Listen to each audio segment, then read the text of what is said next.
확진자가 18명으로 늘었습니다. 이번엔 특히 광주에서 나온 16번째 환자가 걱정입니다. 자세히 알아보겠습니다. KBS의 홍사훈 기자, 양지열 변호사의 설명 듣겠습니다. 어서 오십시오. 네, 안녕하세요. 2명 확진자가 또 나왔습니다. 그래서 18명입니다. 예, 17번 환자는 그러니까 싱가포르에서 컨퍼런스가 있었는데 거기 네. 갔다가 이제 그 증상이 발견돼서 네. 확진을 받았고요. 18번 환자는 어제 그 16번 환자 광주에서 광주에서, 네. 태국에서 여행 갔다 온 그 광주의 환자의 그 네. 딸이 이제 확진을 받았습니다. 어머니가 태국 여행을 갔다 네. 왔고요. 네. 그중에 16번째 환자 살펴보겠습니다. 일단 그래픽을 좀 보여주실래요? 네. 16번째 환자가 태국 여행을 갔다 왔다고 합니다. 그 네. 가족들하고 같이 친은 어머니도 같이 거기 동행을 했다고 하는데 19일 날 입국을 해서 25일 날 그 증상이 나타나기 시작해서 격리 최종적으로 확진돼서 격리 판정을 받은 게 2월 3일이거든요. 그러니까 좀 우려스러운 게 한 16일 정도의 갭이 있지 않습니까? 네. 격리되기까지. 네. 그 기간 동안에 너무 많은 곳을 좀 수포 전파자가 되지 않았을까라는 네. 우려가 있는 건데 특히 병원에서 그 인대 접합을 받은 확진 판정 받은 딸 딸. 병간호를 한 6일 정도 했답니다. 그게 그러니까 병원이 광주 21세기 병원 3층입니다. 네. 예, 그래서 21세기 병원에 거기는 접촉자들이 많이 있을 테니 주로 네. 거기에 있는 접촉자들하고 가족들하고 그 여행을 같이 했던 사람들에서 한 306명 정도가 지금 보건당국에서 보니까는 네. 접촉을 한 사람이더라. 그래서 이들에 대한 지금 역학조사는 지금 들어가 있고요. 네. 뭐 그렇게 처음에 우려했던 대로 16일간이나 격리가 안 됐으니까 막 다 돌아다녔을 거냐? 그거는 아닌 것 같습니다. 주로 네. 이제 딸이 있는 병원에서 병 간호를 같이 했기 때문에 네. 다른 환자 지금 확진자 18명 중에 이 환자 지금 그러니까 딸이죠. 딸이 다리가 원래 인대가 안 좋아서 수술 받고 어머니의 병간호를 받다가 어머니에게 감염돼서 오늘 지금 아마 21세기 병원에서 광주 21세기 병원에서 전남대병원으로 옮겨지는 예. 저 병원 3층에서 어머니가 태국 여행을 갔다 온 다음에 어머니도 폐암을 앓았던 분이고 계속 열이 나는데도 딸이 아프니까 그렇죠. 간호를 하시면서 그러다 딸이 감염된 것 같습니다. 예. 그래서 더 걱정이에요. 그러니까 어머니 병력 때문에. 네. 기존에 그 폐 질환이 있었기 때문에 아까 말씀하신 대로 이제 폐암 수술을 한 환자였기 과거에. 때문에 네. 나이는 비교적 그렇게 많지 않습니다. 42 42살 살이니까. 정도니까는 건강한 편이라 젊은 나이라고 볼 수 있는데 네. 그 폐 질환이 있었기 때문에 기저 질환 때문에 좀 우려스러운 부분이 있지 않나. 그런데 지금 네. 현재는 어쨌든 딸이나 그 엄마나 상태가 그렇게 나쁘지는 않다고 합니다. 네. 27일 날 오한 등의 증세가 있어서 병원에 갔는데 근데 이제 어머니가 중국 여행 갔다 왔다고 했으면 빨리 확인을 했을 그렇죠. 텐데 태국 여행 갔다 왔다고 하니까 그때 정밀 진단이 안 됐어요. 그렇습니다. 네. 그리고 아까 말씀을 하신 것처럼 기저질환이 이미 있었고 네. 폐와 관련된 질환이었기 때문에 역시 비슷한 증상이 있다. 그것 때문에 아프신가 보다. 네, 이렇게 그렇게 했었기 생각했겠군요. 때문에 네. 단순 진통제라든가 이런 치료만 했었고 다시 좀 큰 병원, 대학병원에 가서 엑스레이 촬영까지 했는데도 그때까지만 해도 이 검출할 생각 못했고요. 사실 그때 지금은 이제 태국이 특히 방콕 같은 경우는 이제 두 번째로 지금 중국보다 위험한 도시로 꼽히고 있긴 네, 합니다만 중국 사람들이 태국을 1년에 수백만 명 가더군요. 지난 가을에 이 지금 코로나 바이러스 발병 직전에 한 5만 명 가량이 태국으로 네. 갔다라고 합니다. 그런데 그때만 해도 태국에서도 확진자가 3명밖에 나오지 않았던 상황이었기 때문에 네. 우리 방역 당국에서도 중국 이외의 곳에서 온 사람에 대해서는 어떻게 보면 대피가 안 돼 있었고 네. 지금도 사실 태국에서 감염된 건지 네. 아니면 다른 지역에서 감염된 건지 정확하지 않은 상황입니다. 네. 입국하면서 중국 감염됐는지. 네. 중국 항공 서비스 자료에 보면은 춘절을 앞두고 가장 많이 출국한 나라가 1위가 태국이었고 2위가 싱가포르, 그렇죠. 네. 3위가 일본, 4위가 이제 한국이었습니다. 네. 그러니까 가장 많은 중국인들이 태국에 춘절 연휴 기간 동안에 입국을 한 거죠. 네.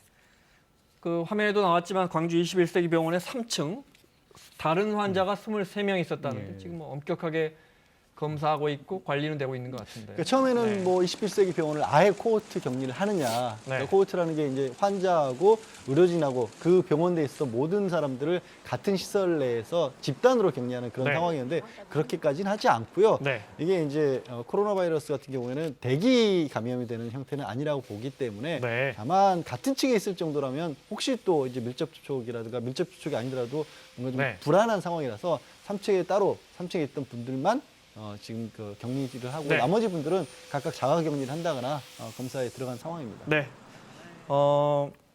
계속해서 전해드리고 있지만 보통 밀접 접촉하신 분들이 100명, 200명, 이번 경우에는 16번째 환자는 300명인데 100명, 200명 밀접 접촉이 나와도 지금까지 사례를 보면 그중에 한 명 정도 감염될까? 16번 환자도 밀접 접촉은 아니고 네. 접촉 환자가 306명이라는 거고. 네. 특히 같이 생활한 나머지 2명의 가족은 또 음성이 음성 나왔으니까요. 판정. 예, 예. 네, 딸만 양성 판정이 나왔습니다. 같이 여행 갔던 그 친어머니도 음성 판정을 네, 받았고. 그러니까 과거 사례도 그렇고 심지어 같이 생활해도 쉽게 감염되지는 쉽다는 표현이 어쩔지 모르지만 쉽다는 무조건 표현은, 감염되는 건 절대 아닙니다. 예, 아닙니다. 집안에서 같이 생활하더라도. 예. 네. 자, 16번째 환자와 그 딸 18번째 환자까지 살펴봤습니다. 17번째 확진자는 싱가포르에 심포지엄을 갔다 와서 확인됐어요. 그 심포지엄을 갔었고 국제 컨퍼런스에 참여를 했다라고 네. 합니다. 그런데 같이 그 컨퍼런스에 참여했던 말레이시아인이 확진 판정을 받았다는 거고 네. 그 현지에서는 뭐 말레이시아인과 뭐 식사도 하고 그랬다라고 지금 전해지고 있습니다. 그래서 네. 그 부분을 연락을 받고 이제 자발적으로 이제 선별진료소에 가서 검사를 해본 결과 네. 특별하게 뭐 증상이 많이 있었던 상황은 아니었는데 양성으로 판정을 받아서 네. 지금도 건강 상태가 그렇게 나쁜 상황은 아닌다고 합니다. 네. 그러니까 내가 그 심포지엄 갔었는데 거기 온 말레이시아의 참석자가 양성 판정을 받았더라 하면서 본인이 스스로 신고해서 네. 말레이시아 그 사람이 전화를 했대요. 아, 그래요? 그래서 네. 내가 말레이시아 확진을 받았다 그러니까 네. 당신도 한번 조심해라. 같이 밥도 먹고 그랬으니 네. 그래서 이제 그 검사를 해보게 됐다는 거예요. 네. 다행입니다. 뭐 늦었지만 구리시에 거주하고 있고 또 그동안에 2번 병원을 다녀왔다고 하니까 이 부분도 방역 당국이 지금 아마 방역과 검사를 하고 있을 것 같습니다. 그리고 좋은 소식도 있습니다. 2번째 확진자는 오늘 퇴원한다고요? 예, 퇴원 네. 결정이 내려졌습니다. 네. 그 우한에 있는 그 대기업에서 우한 현지에 있는 작업장에서 근무하는 네. 사람이었는데요. 네. 처음에 이제 입국할 때 김포공항 통해서 입국할 때 그때도 좀 증상이 있었다고 합니다. 네. 그래서 본인이 스스로 집에서 스스로 자가격리를 하고 그랬다면서요? 이분은 예, 그래서 굉장히 모범적인 환자였다고 합니다. 이런 네. 게 바로 정말 깨어있는 시민 의식이라는 거죠. 그래서 이분은 밀접 접촉자가 한 명이라면서요? 예, 맞습니다. 그래서 이분도 지금은 이 바이러스가 다 사라진 걸로 네. 판정이 났기 때문에 오늘 이제 퇴원 결정이 났고 아마 네. 집에서 당분간은 그래도 돌아다니거나 그러지는 뭐 못하겠죠. 네. 없다고 하더라도. 혹시 모르니까. 예. 네. 그리고 일본 환자도 그 첫 번째 환자도 중국인 여성이었지 않습니까? 네. 이 환자도 처음에는 상태가 좀 심각했었는데 지금은 많이 호전돼서 네. 이 환자도 지금 퇴원을 지금 고려하고 있다고 합니다. 네. 오늘 퇴원하는 2번째 환자는 본인이 원하지 않아서 의료진 언론에 공개되지는 않습니다. 네. 자, 중국 상황으로 가보겠습니다. 통계 볼까요? 네. 확진자입니다. 네. 확진자가 지금 이제 24,000명, 그러니까 어제 3,800명이 늘었습니다. 네, 역시 사실 일별로는 가장 많이 늘었습니다. 그렇습니다. 네. 사실 1월까지만 해도 한 1,700명씩 늘었었는데 네. 2월 들어서 급속도로 좀 지금 꽤, 다시 설명드리지만 2월 2일은 이틀치를 합쳐서 4,600명이 늘었던 네, 거니까 그리고 일별 2,300명. 증가 치수로 보면 역시 최고치 최고치를 3,800여 명이고요. 네. 사망자도 65명이 추가로 네. 사망을 해서 초중 지금 490명까지 역시 집계가 나온 네, 상황입니다. 중국 내 사망자입니다. 일별로 따지면 하루 숨진 분 수치는 가장 높게 나왔습니다. 네. 치사율이 흔히 2.2% 이렇게 해서 그렇게 높지 않다 했는데 우한 지역만 보면 3%가 넘는 걸로. 3%, 4%까지 된다는데요. 우한 지역만 보면. 치사율이라는 건 그 나라의 그야말로 그 어떤 병원 시설, 의료 시설 그 그러니까요. 수준 이게 뭐 네.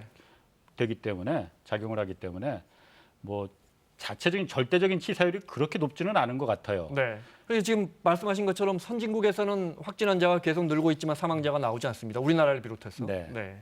특히 우리나라 같은 경우에도 일단 그 확진자 판정을 받은 연령대가 그렇게 아주 고령이 아닙니다. 네. 가장 나이 많은 환자가 62살, 62살이거든요. 네. 그러니까 그 정도면은 그 바이러스가 들어왔을 때 항체를 네. 만들 수 있는 체력이 된다는 거죠. 그런데 중국에서 지금 많은 그 사망자가 나오는 거는 워낙 80대, 90대 고령의 환자들이 확진자 가장 층도 먼저, 넓고요. 네. 예. 가장 먼저 이제 그 사망을 하는 경우가 네. 많거든요. 그래서 홍상훈 기자의 설명을 바꿔서 설명드리자면 노약자분들은 역시나 정말 감염을 조심하셔야 한다. 네. 맞습니다. 네. 중국은 8일까지 가급적 집에 있어라는 외출 금지령이 내려졌는데 그래서 자치단체마다 드론으로 이걸 지켜본답니다. 그 영상 들어와 있습니다. 보겠습니다.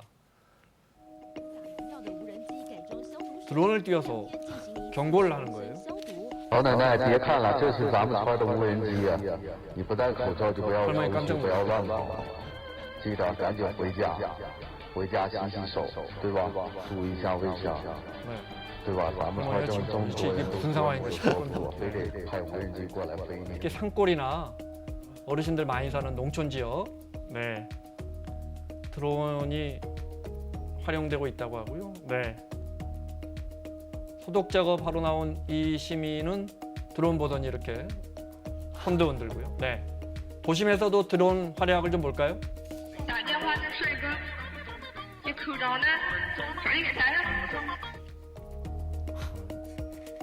불호령이 떨어지니까 마스크 차죠. 네. 경찰이 드론 통해서 확인한 다음에 边走边吃，几位美女，抓紧的把口罩戴上，东西可以回家吃。现在是非常时期，别在外面溜达，口罩也没戴，赶快往家走。 영상 하나 더 보겠습니다. 중국 의료진들의 정말 필사적인 노력이 연일 화제인데 엄마가 간호사인데 아주 어린 아이가 엄마를 찾아왔어요. 그 영상이 네티즌들을 안타깝게 하나 본데 그 영상 좀 보겠습니다. 妈妈，我真的好想你。不想让病毒咱用粮做妈妈的回去了啊！ 진료 중인 엄마를 찾아왔는데 给家人 접촉은 电 하지 话， 않고 请爸爸来话片没有？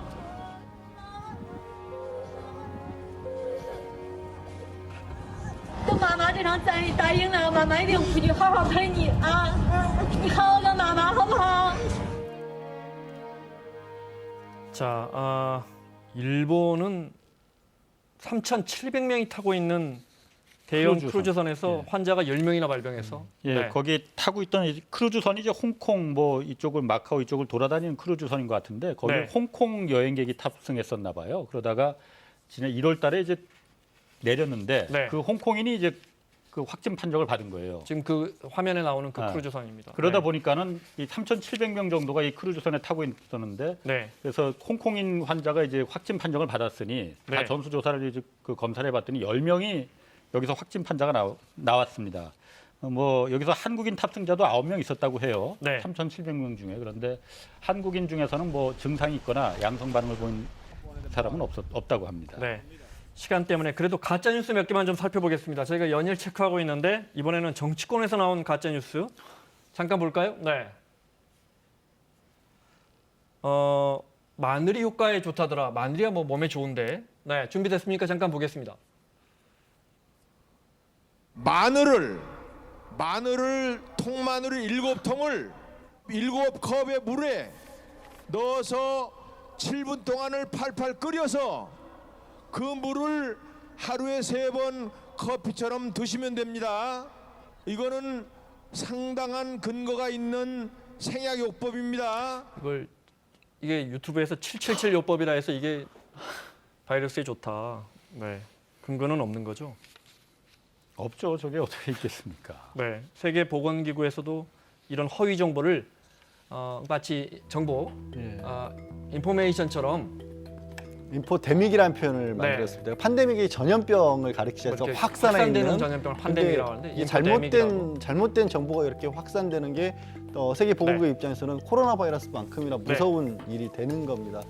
어떤 민간 코로나 바이러스가 무서운 게 다른 네. 게 아니라 아직 인류가 인간에게 처음 나온 바이러스이기 때문에 무서운 네. 거 아니겠습니까? 그 어떤 민간요법이라는 게 전제 조건이 있을 수가 없는 거잖아요, 사실은. 그러니까 무조건 저런 것들은 100% 지금으로서는 밀릴 수 네. 없다라고 보셔야 합니다. 알겠습니다.